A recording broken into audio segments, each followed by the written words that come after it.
नमस्कार दोस्तों, मैं पवन कुमार एक बार फिर से आपका स्वागत करता हूं हमारे चैनल पर। दोस्तों, भगवान श्री कृष्ण का नाम लड्डू गोपाल कैसे पड़ा? वैसे तो भगवान श्री कृष्ण के कई सारे नाम हैं, लेकिन लड्डू गोपाल नाम से जुड़ी कहानी आज हम आपको बताएंगे। बहुत समय पहले ब्रज भूमि में भगवान श्री कृष्ण के बहुत बड़े भक्त थे, जिनका नाम कुंभन दास था। उनके पास भगवान श्री कृष्ण की एक बांसुरी बजाती हुई प्रतिमा थी, जिनकी वे दिन रात सेवा किया करते थे और उस मूर्ति को छोड़कर कहीं नहीं जाते थे, क्योंकि उनका मानना था कि अगर वे कहीं चले गए तो ठाकुर जी की सेवा ठीक से नहीं हो पाएगी। एक दिन उनको भागवत पढ़ने का न्योता आया। वे जाना तो नहीं चाहते थे, परंतु लोगों के बहुत आग्रह करने पर उन्हें जाना पड़ा। 4 से 5 दिनों तक उन्हें सुबह से शाम तक भागवत करने जाना था। तो जाने से पहले उन्होंने अपने बेटे, जिसका नाम रघुनंदन था, उससे कहा कि मैंने भोजन बना दिया है, तुम ठाकुर जी को भोग लगा देना।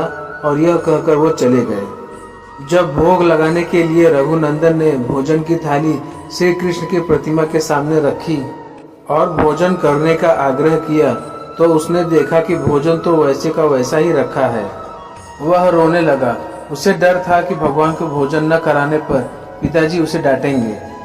उसने श्री कृष्ण जी से कहा कि आप भोजन करने क्यों नहीं आ रहे? पिताजी मुझसे नाराज हो जाएंगे। बालक बहुत अबोध था और वह नहीं जानता था कि पिताजी भगवान को भोग कैसे लगाते हैं। वह जिद करके बैठ गया कि जब तक आप भोजन नहीं करेंगे मैं भी भूखा ही रहूंगा। भूख से रघुनंदन व्याकुल हो गया और रोते हुए भगवान से भोजन करने के लिए आग्रह करने लगा। बच्चे का भोलापन और प्रेम देखकर श्री कृष्ण बाल रूप में प्रकट हो गए और भोजन करने लगे। यह देखकर रघुनंदन प्रसन्न हो गया।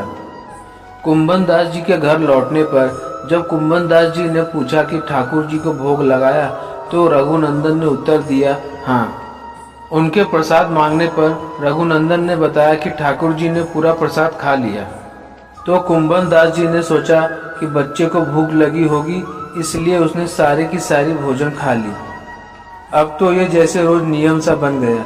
कुंभन दास जी रोज भोजन की थाली लगा कर जाते और रघुनंदन ठाकुर जी को भोग लगाते।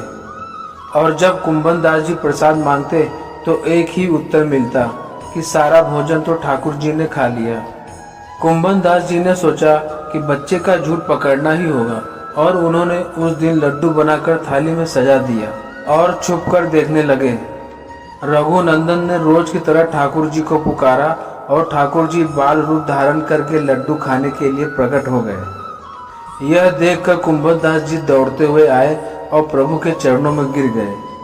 उस समय ठाकुर जी के हाथ में लड्डू था और दूसरा लड्डू उनके मुंह में जाने ही वाला था, लेकिन कुंभन दास जी के आने पर उन्होंने एक प्रतिमा का रूप ले लिया और जड़ हो गए।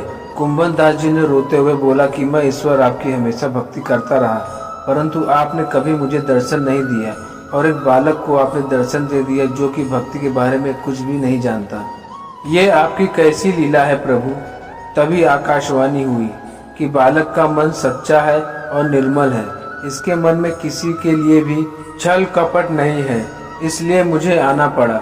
जो भी मुझे सच्चे मन से याद करता है, मैं सदैव उसके साथ रहता हूँ। लड्डू हाथ में लिए हुए जिस रूप में श्री कृष्ण ने प्रतिमा का रूप ले लिया था, उसी रूप को लड्डू गोपाल कहा जाने लगा और इस रूप में उनकी पूजा होने लगी। जय श्री कृष्ण। दोस्तों, आपको हमारा ये वीडियो कैसा लगा कमेंट बॉक्स में ज़रूर बताएं और हमारे चैनल को लाइक और सब्सक्राइब करना ना भूलें। Thank you for watching.